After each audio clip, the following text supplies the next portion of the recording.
Welcome to the 411 from 417Gamers for the month of May. May is chock full of gaming opportunities, so let's get into the events calendar now.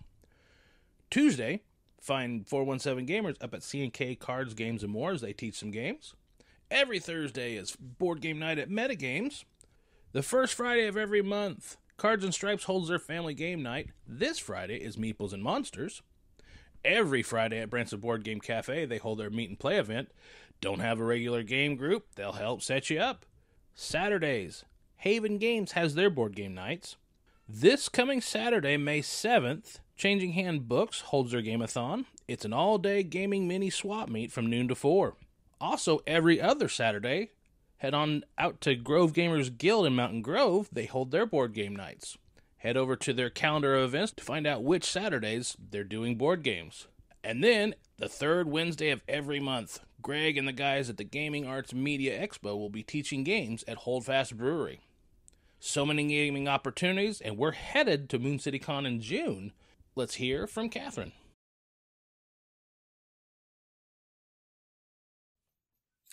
This is your Moon City Minute for the month of May. We are just 1 month away from the third installment of MoonCityCon, which is June 3rd through 5th at the Oasis Hotel and Convention Center in Springfield, Missouri.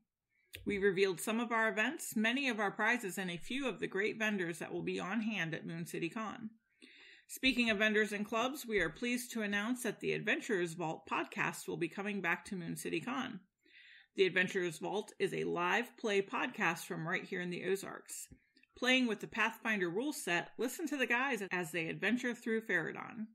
Find their show on Apple Podcasts, Google Podcasts, or go to their website at theadventurersvault.com. We are excited to reveal our grand prizes. Knowing that playing a physical copy of the games isn't always an option, our first giveaway is a 7th Gen iPad with a case. Our second grand prize option is a Wingspan package, which includes the base copy of Wingspan, along with the European and Oceania expansions. Remember, the grand prizes, door prizes, and play-to-win games can only be won by those with a lieutenant badge or greater. MoonCityCon keeps getting better and better. Make sure you get your tickets to the third installment of MoonCityCon. We will see you on the moon.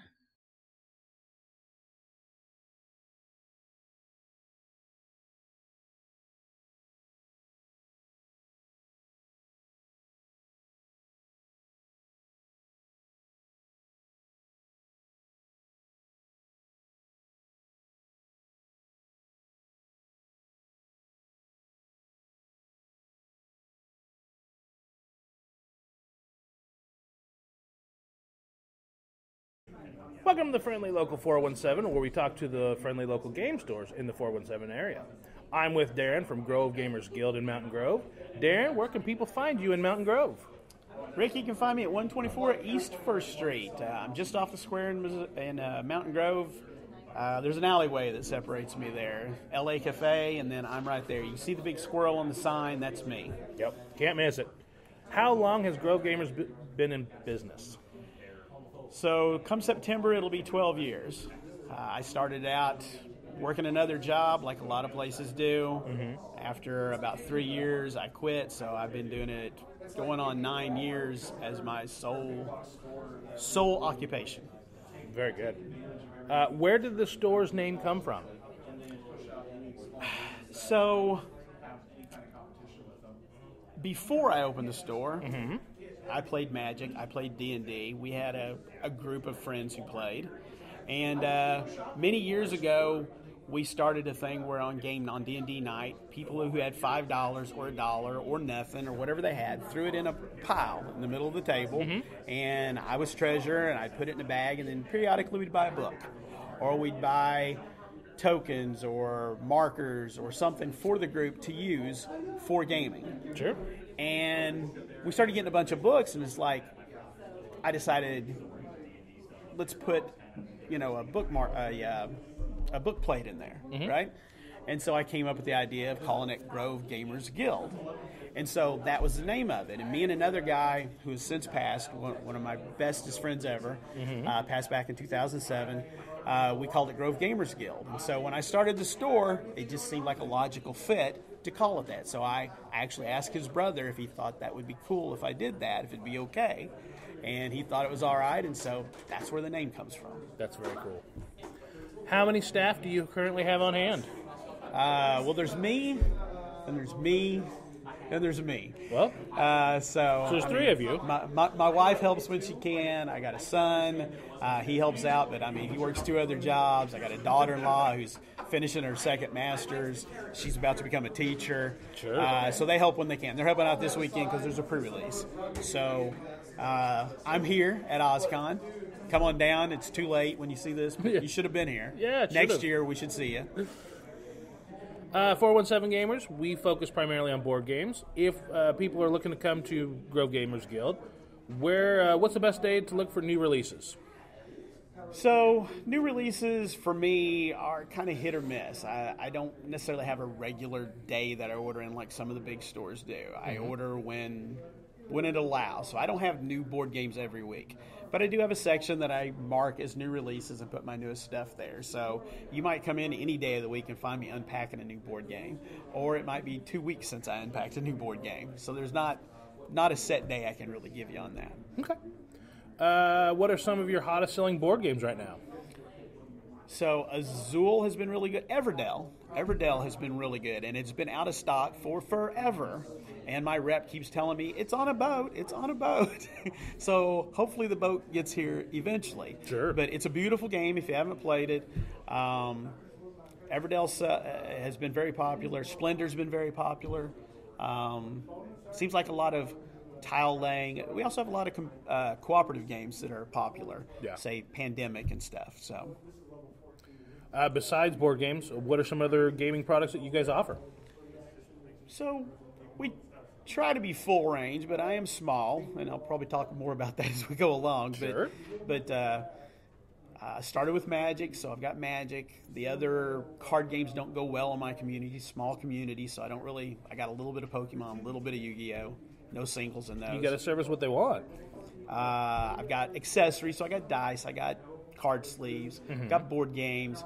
I just brought in Warhammer, so Games Workshop stuff, paints, the Nolzur's line of minis for D&D, and D&D books, obviously, because 5th edition is just great, really. So that probably covers most of it right there. It does. Do you have an open play space? And if so, do you charge a cover? I don't charge a cover. I do have an open play space, and it's available when there's not a scheduled event. So anybody wants to come in, I got the lights on, I got the heat or the cooling going. There's a place there for you. I do try when I run events to have a charge that goes with that, but then we kick back some prizes or some random promos or something, just depending, Sure. So that's kind of how it works at my place. Do you have a dedicated night for board games? Dedicated, sorta. 2 Saturdays a month currently is what we're running.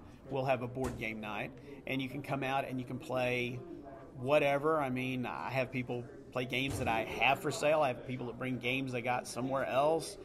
It's just kind of an open night. There's no charge for that.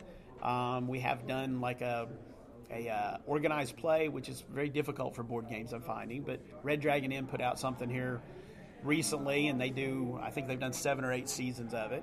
Yeah. And that went really well for us.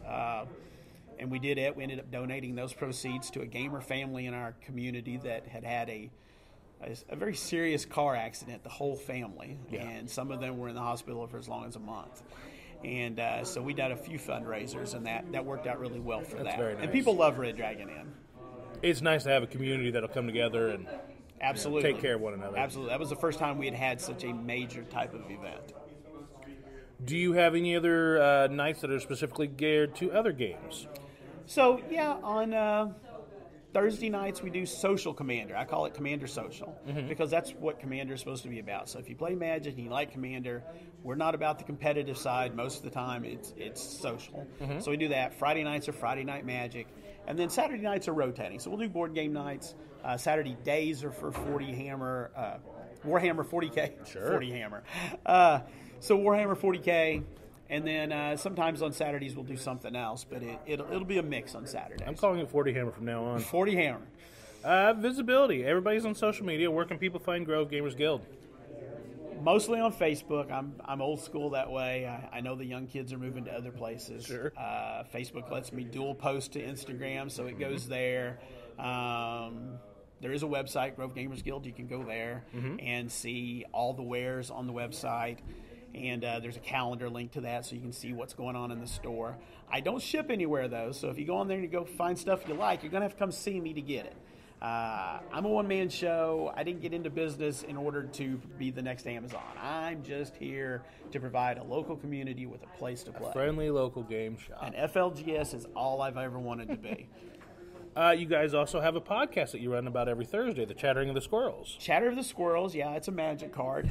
My son, Alan, and I do that, and we do it every Thursday night at 9:30. Usually lasts a half hour to an hour. We talk about news of the week, things going on in the store, the activities. Like we announced, that we were doing the pre-release this weekend and that I'd be here at OzCon. We talked about the new D&D stuff that they announced this past week. Spelljammer's coming back.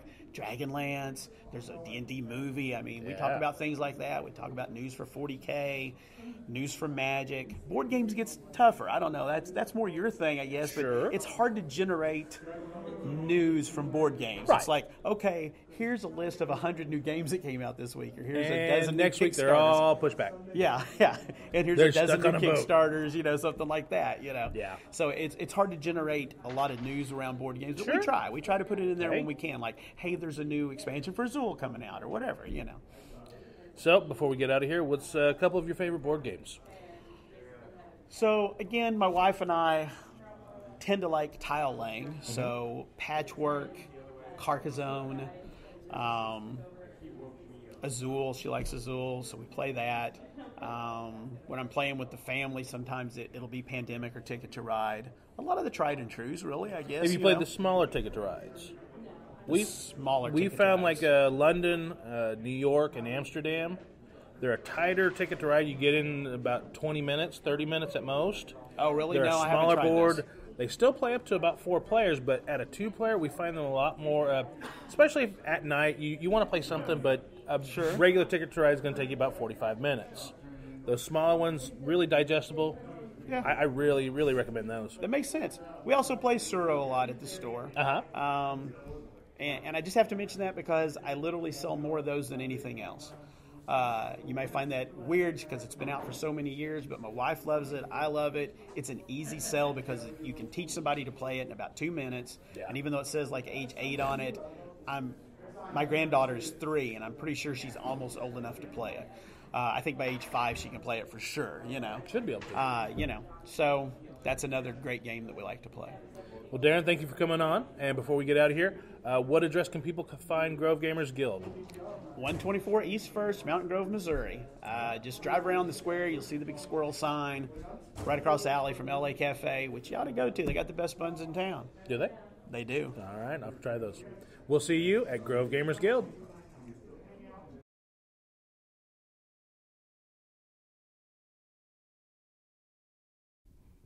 Before we wrap up this edition of the 411 from the 417 Gamers, here are the questions you can expect in May.